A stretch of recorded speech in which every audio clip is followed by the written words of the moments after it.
아멘. 네, 오늘 말씀의 제목은 하나님께 복수를 맡기는 믿음이라는 제목입니다. 하나님께 복수를 맡기는 믿음. 여러분, 세상을 보면 불의한 것들이 참 많죠. 그런 가운데 이런 질문을 합니다. 하나님, 저 사람들은 언제까지 형통합니까? 언제까지 잘 삽니까? 그리고 나는 언제까지 이렇게 억울하게 살아야 합니까? 언제까지 참아야 됩니까? 언제까지 말을 아껴야 됩니까? 언제까지 바라보고만 있어야 됩니까? 이런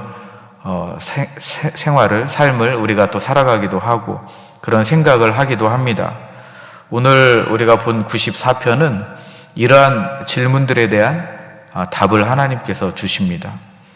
악인의 억압 속에서 그리고 고통받는 의인이 어떻게 반응을 해야 되는지 말씀을 통해서 우리에게 전해주고 있습니다. 핵심은 그겁니다. 복수는 하나님께 맡겨라.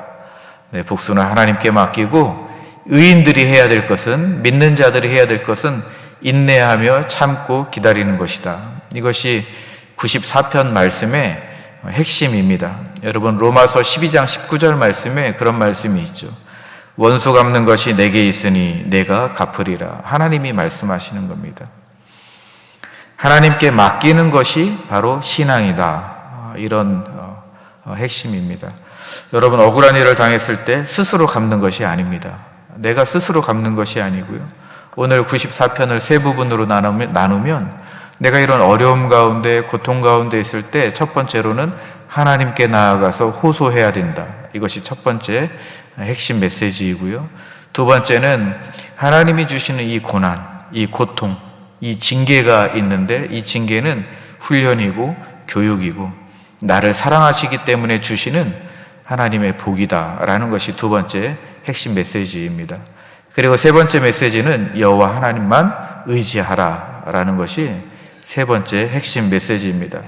그러니까 이런 어려운 상황 가운데 하나님 앞에 질문할 때에 내 생각 가운데 내가 언제까지 이렇게 기다리고 참아야 되고 저 사람들을 향해서 내가 언제까지 지켜만 봐야 됩니까? 라는 질문에 하나님께서 세 가지로 답하시는 거죠. 그리고 핵심은 복수는 나의 것이다.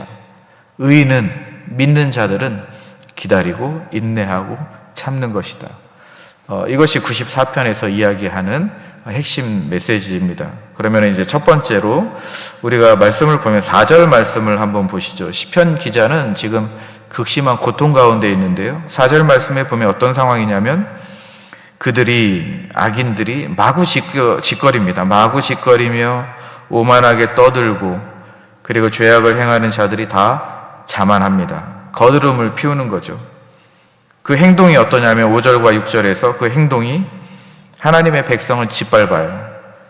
그리고 가장 사회적 약자의 상징인 과부와 고아와 나그네, 이 사람들을 학대합니다. 보호하는 것이 아니라 학대하고 있습니다. 이러한 시인의 상황 가운데 시인이 어떻게 반응을 하느냐, 그것이 1절 말씀입니다.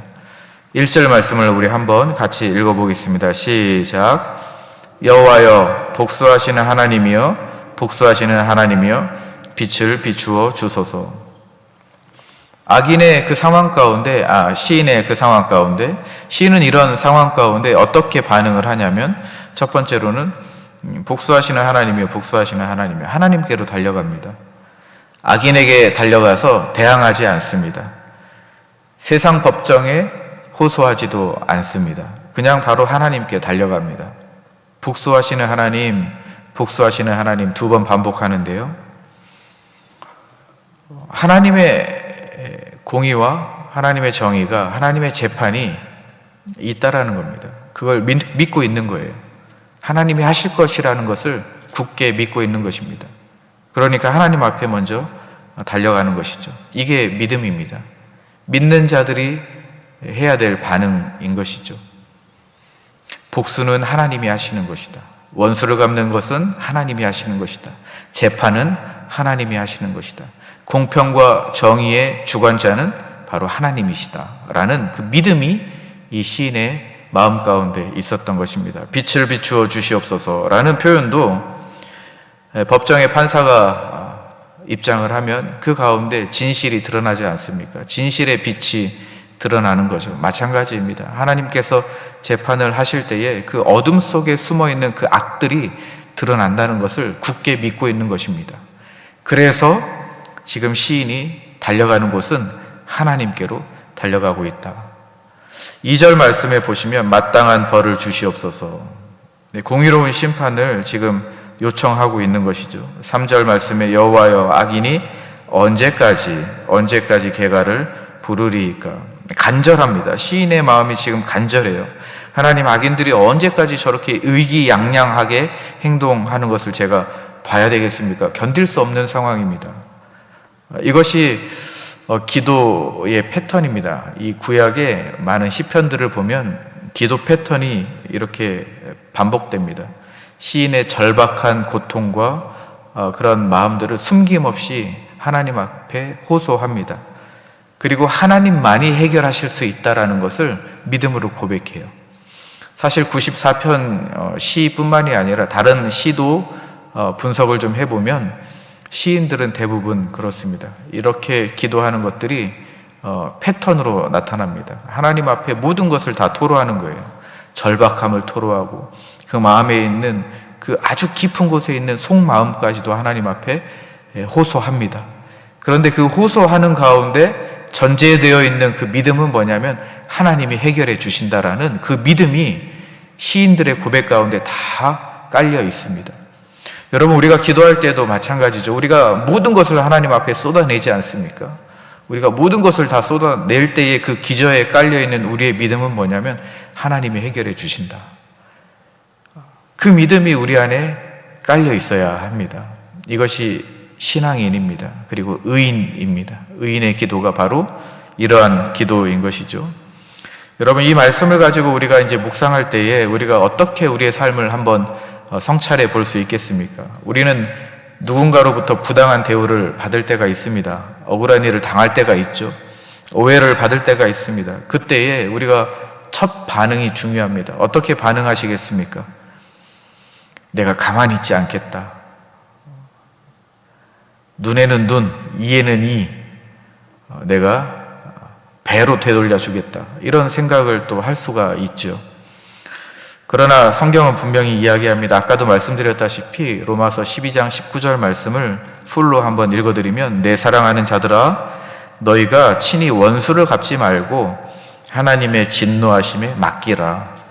기록되었을 때 원수 갚는 것이 내게 있으니 내가 갚으리라고 주께서 이르시니라. 이것이 바울 사도를 통해서 주시는 하나님의 말씀입니다. 내 사랑하는 자들아, 하나님의 그 사랑의 말씀이 담겨져 있죠. 내 사랑하는 자들아 너희가 친히 원수를 갚지 말고 하나님의 진노하심에 맡겨라. 내가 가만히 있는 거 아니다. 아무 생각 없는 거 아니다.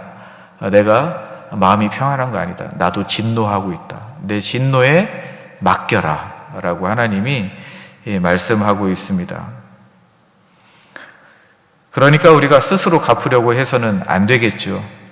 우리가 스스로 뭔가를 갚으려고 한다고 하면 말씀에 비추어 본다면 우리가 하나님의 자리를 뺏는 것입니다. 그건 하나님의 역할이죠. 하나님이 하시는 일입니다. 내가 그 일을 뺏어오면 안 되겠죠. 복수는 하나님께 맡기는 것, 그것이 진정한 믿음이다 라는 이 말씀을 우리가 기억해야 될 줄로 믿습니다. 자, 12절부터는 관점이 조금 바뀝니다. 1절부터 11절까지는 악인의 횡포 그리고 하나님의 심판을 구했다면 12절부터는 이제 시인은 자신을 돌아봅니다. 자기 자신에 대해서 돌아봅니다. 그리고 이제 핵심은 뭐냐면 주님께서 징계하시는 것은 복이 있다. 주님이 징계하는 자는 복이 있다라는 이 진리를 다시 한번 스스로 돌아보고 성찰합니다. 역설이죠. 징계받는 것이 어떻게 행복합니까? 복이입니까?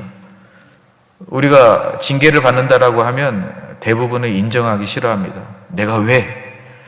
억울해합니다. 내가 피해자이거든요. 내가 가해자라고 생각하는 사람은 없습니다.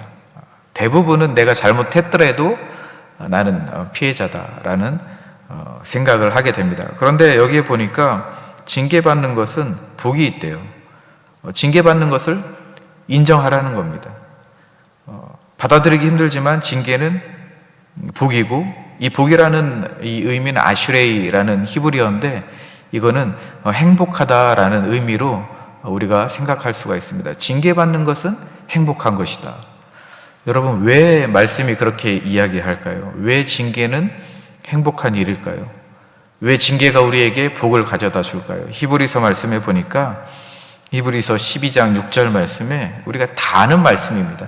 주님께서 사랑하는 자를 징계하시고, 하나님이 사랑하는 자들에게 징계를 주신다는 거예요. 여러분, 그렇지 않습니까? 자녀를 볼 때에 자녀가 잘못된 길로 가면 우리가 가만히 있지 않잖아요. 바른 길로 갈 수 있도록 우리가 안내를 하지 않습니까? 때로는 징계를 하기도 하죠. 만약에 내 자녀에게 관심이 없다면 그냥 방치합니다. 관심이 없다면 그냥 내버려 두는 거죠.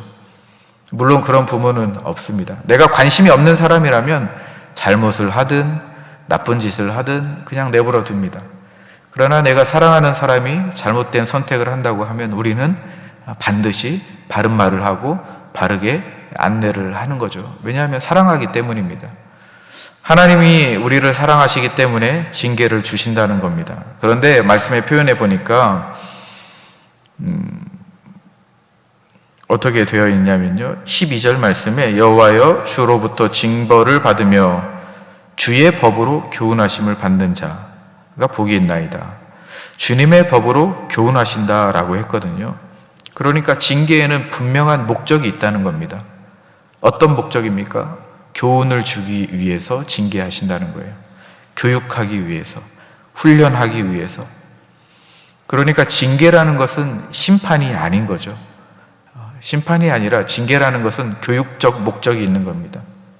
나를 성장시키고 나를 성숙시키고 성숙한 신앙인으로 빚어가게 하기 위해서 하나님이 징계하신다라는 것입니다. 그 전제에는 사랑이 깔려 있는 것이죠. 징계라는 것은 나를 괴롭게 하기 위해서 하는 게 아닙니다. 나를 더 잘되게 하기 위해서 하나님의 사랑으로 징계하는 것이고, 분명한 목적은 나를 향한 하나님의 교훈과 교육과 그리고 신앙인으로서 더 성숙하게 바라는 그 하나님의 마음이 있다라는 것을 우리가 이해해야 되는 것이죠. 13절 말씀에 보니까 계속해서 시인이 고백합니다. 이런 사람에게는 환난의 날을 피하게 하사 악인을 위하여 구덩이를 팔 때까지 평안을 주신다. 이 징계를 받는 자들의 특권입니다. 환난 날에도 평안을 주신다. 고난 중에도 평안이 있다. 왜냐하면 하나님이 사랑한다라는 것을 알고 있기 때문입니다. 또 한편으로는 악인들은 반드시 심판받을 것이라는 그 확신이 있기 때문에 고난 중에도 평안한 거예요. 내가 힘든 가운데에서도, 내가 지켜보는 것이 힘든 가운데에서도 내 마음이 평안한 것입니다. 구덩이를 팔 때까지, 하나님이 악인을 심판할 때까지 의인을 인내하게 만들고 기다리게 만드신다라는 것입니다. 14절이 핵심인데요, 14절 말씀을 우리 한번 같이 읽어보겠습니다. 14절 시작. 여호와께서 자기 백성을 버리지 아니하시며 자기의 소유를 외면하지 아니하시리로다. 맞습니다. 하나님은 자기 백성을 절대로 버리지 않습니다. 징계하시지만 버리지 않는다라는 것이죠. 훈련하시지만 떠나시지 않는다라는 말씀입니다. 우리를 기업이다라고 부르십니다. 기업이다. 아주 소중한 보배로운 사람이다. 여러분, 이게 징계와 심판의 차이인 것 같습니다. 심판은 버리는 겁니다. 징계는 붙들고 훈련하는 것이죠. 악인은 심판하지만 의인은, 자기 백성은 징계하십니다. 이것이 징계와 심판의 차이입니다. 우리는 심판을 받는 사람들이 아니고 징계를 받는 사람들입니다. 하나님이 우리를 사랑해서 끝까지 붙들고 바른 길로 인도해 주십니다. 우리가 힘든 가운데 있지만, 징계를 받는 가운데 있지만 그 안에 평안이 있습니다. 그 안에 복이 있어요. 그 안에 행복이 있는 줄로 믿습니다. 믿으시죠? 네, 우리가 이 힘든 고난 가운데에도 하나님의 사랑이 있구나라는 이 말씀의 진리를 굳게 붙드시기를 바랍니다. C.S. 루이스는 이런 말을 했습니다. 고난이라는 것은 귀먹은 세상을 깨우는 하나님의 확성기이다. 하나님이 확성기로 말씀하시는 거예요. 고통이라는 것은 왜 그렇습니까? 세상을 깨우고 나를 깨우기 위해서 하나님이 주시는 고난과 징계가 있다라는 것이죠. 이것이 우리의 믿음의 고백이 되면 좋을 것 같습니다. 우리를 더 깊은 신앙으로 이끄는 하나님의 사랑의 손길인 거죠. 우리의 믿음도 고난을 통해서 정결해지는 것입니다. 그러므로 징계라는 것은 심판이 아니고 징계는 사랑입니다. 하나님의 사랑인 것이죠. 시인은 자기 자신을 돌아보고 자기 자신의 상황을 돌아보면서 이렇게 하나님 앞에 고백하는 것입니다. 이것이 두 번째 포인트입니다. 첫 번째는 자신의 상황 가운데 어디로 달려갔습니까? 하나님에게로 달려갔죠. 하나님에게로 달려가서 복수는 하나님의 것입니다. 그저 저는 기다리고 참고 인내하고 하나님이 결정하시는 그 결정에 순복하고 따르겠습니다. 그것이 첫 번째 핵심 메시지였고, 두 번째 메시지는 무엇입니까? 내 고난의 상황 가운데 하나님이 주시는 징계를 스스로 성찰해 봅니다. 징계는 하나님의 사랑이구나. 하나님이 자기 자녀를 사랑하기 때문에 징계 가운데 교육하시고 훈련하시고 나를 바른 신앙인으로 성숙해 가고 성장시켜 주시고 빚어가는구나 라는 기도를 지금 시인이 하고 있습니다. 자, 세 번째인데요. 세 번째는 하나님만 의지하라는 말씀의 핵심이 있습니다. 16절 말씀 한번 읽어보시죠. 자신의 간증을 하는데요. 16절입니다. 시작. 누가 나를 위하여 일어나서 행악자들을 치며 누가 나를 위하여 일어나서 악행하는 자들을 칠까? 아무도 없다라는 겁니다. 나를 도와줄 사람이 아무도 없어요. 친구도 없고 가족도 없고 힘 있는 사람도 아무도 나를 도와주지 않는다라는 거예요. 그래서 17절 말씀이 강렬합니다. 17절 말씀, 여호와께서 내게 도움이 되지 않으셨다면 내 영혼이 벌써 침묵 속에 잠겼으리로다. 죽음의 침묵 가운데, 무덤의 정적 가운데 내가 벌써 죽었을 것이다. 내 주변에 아무도 없을 때, 나를 도와주는 사람이 아무도 없을 때 오로지 나를 도와주신 분은 하나님 뿐이었습니다. 18절 말씀해 보니까 여호와여 나의 발이 미끄러진다고 말할 때에 발이 미끄러진다, 넘어지기 직전에 하나님이 도와주셨다라는 겁니다. 주의 인자하심이 나를 붙드셨습니다. 내가 넘어지기 전에, 내가 정말 죽기 전에 주님의 헤세드, 인자하심, 신실하신 그 사랑이 나를 붙들어 주셨습니다. 시인이 지금 간증하고 있습니다. 19절 말씀에 내 속에 근심이 많을 때에 주의 위안이 내 영혼을 즐겁게 하셨다. 단순하게 고통을 잊어버리는 것이 아니라 내 영혼을 주님께서 즐겁게 해주셨습니다. 하나님이 위로해 주셨고 진짜 기쁨을 우리에게 주셨습니다 라고 지금 시인이 간증을 하는데요. 22절이 최종 고백입니다. 시인의 간증 고백인데요. 한번 같이 읽어보겠습니다. 시작. 여호와는 나의 요새시요 나의 하나님은 내가 피할 반석이시라. 세상 모든 사람들이 나를 외면하고 나를 도와주지 않았고 나를 대적했을지라도 하나님만이 나의 요새가 되어 주셨습니다. 높은 망대가 되어 주셨고 견고한 성이 되어 주셨습니다. 나의 피난처요 나의 반석이 되어 주셨습니다 라는 최종적인 간증입니다. 여러분, 주님께서 그렇게 우리를 도와주십니다.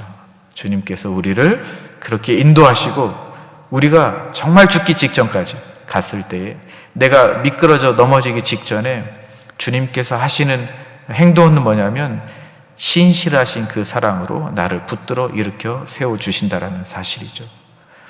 여러분, 우리가 인생을 살면서 그런 경험들 다 해보셨을 줄로 믿습니다. 시인의 이 간증을 말씀을 통해서 들어보시면서 한번 과거의 그 기억들을 한번 되살려 보시기를 바랍니다. 하나님께서 어떻게 나를 여기까지 인도해 주셨는지, 하나님의 그 인도하심 가운데 그 사랑이 얼마나 깊은지를 다시 한번 기도하는 가운데 깨달으시기를 주님의 이름으로 축복합니다. 철로 역정을 지은 존 버년이라는 사람이 이런 말을 했습니다. 그리스도인들이 절망의 늪에 빠졌을 때에 그를 건진 것은 그의 힘이 아니고 하나님의 손길이었다.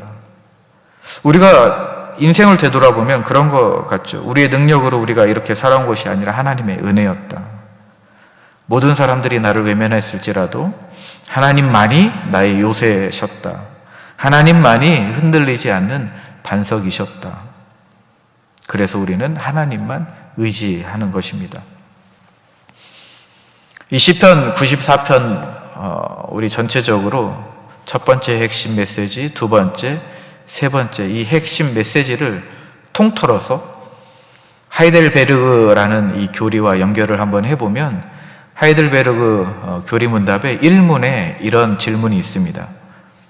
살아서나 죽어서나 나의 유일한 위로는 무엇입니까? 여기에 대한 답은 나는 몸과 영혼이 살아서나 죽어서나 나의 것이 아니고 나의 신실하신 구주 예수 그리스도의 것입니다. 여러분, 이 고백이 우리의 고백이 되면 좋을 것 같습니다. 살아서나 죽어서나 나의 유일한 위로가 무엇입니까? 나는 나의 몸과 영혼이 살아서나 죽어서나 나의 것이 아니고 나의 신실하신 구주 예수 그리스도의 것입니다.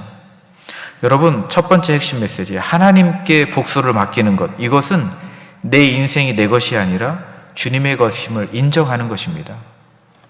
두 번째 포인트, 징계를 사랑으로 받아들이는 것, 이것은 하나님이 나를 자기 소유로 지키신다라는 확신이 있는 믿음의 고백입니다. 세 번째 핵심 메시지, 하나님만 의지하는 것, 이것은 하나님만이 나의 위로가 되심을 고백하는 것입니다. 여러분, 이 세 가지의 이 고백 가운데 오로지 하나님만이, 신실하신 구주 예수 그리스도만이 나의 인생의 주관자이시며 나의 궁극적인 위로이시며 나의 최종적인 소망이시며 나에게 주시는 복의 근원입니다 라고 우리가 고백하고 기도하는 것입니다. 말씀을 마무리하도록 하겠습니다. 여러분, 가장 불의한 고난을 당하신 분은 예수 그리스도이십니다. 죄 없으시기인데 십자가에 못 박혀 돌아가셨죠. 그러나 예수님께서 복수하셨습니까? 아닙니다. 복수하시지 않았죠.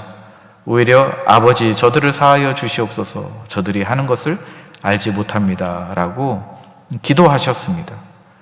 십자가에서 하나님의 사랑과 공의가 만났죠. 우리의 죄에 대해서 하나님의 진노가 그리스도에게 쏟아졌습니다. 그리고 우리는 용서를 받았습니다. 그러므로 예수님이야말로 우리의 요새이시고 피난처이시고 반석이 되어 주십니다. 그리스도 안에서 우리는 원수까지도 사랑하는 그 능력을 받았습니다. 그러므로 우리는 복수는 주님께 맡기는 겁니다. 우리는 용서하고 사랑하는 것입니다. 그것이 예수님을 따르는 길, 십자가를 따르는 길입니다. 우리에게 억울함이 있다면 십자가 앞에 내려놓으시기를 축복합니다. 복수는 주님께 맡기고 사랑으로 살아가는 것입니다. 이것이 그리스도 안에서 우리가 살아가는 신앙인의 바른 삶의 모습입니다. 오늘도 승리하시기를 주님의 이름으로 축복합니다. 기도하겠습니다. 하나님, 감사합니다. 그리스도 안에서 원수까지도 사랑하는 능력을 우리에게 주셨습니다. 복수는 다 주님께 맡겨드립니다. 우리가 억울하지만, 오해를 받고 있지만 주님이 가신 그 길 따라가겠습니다. 십자가 앞에 다 내려놓겠습니다. 주님의 사랑으로 우리의 삶을 복되게 하여 주시옵소서. 예수님의 이름으로 기도하옵나이다. 아멘.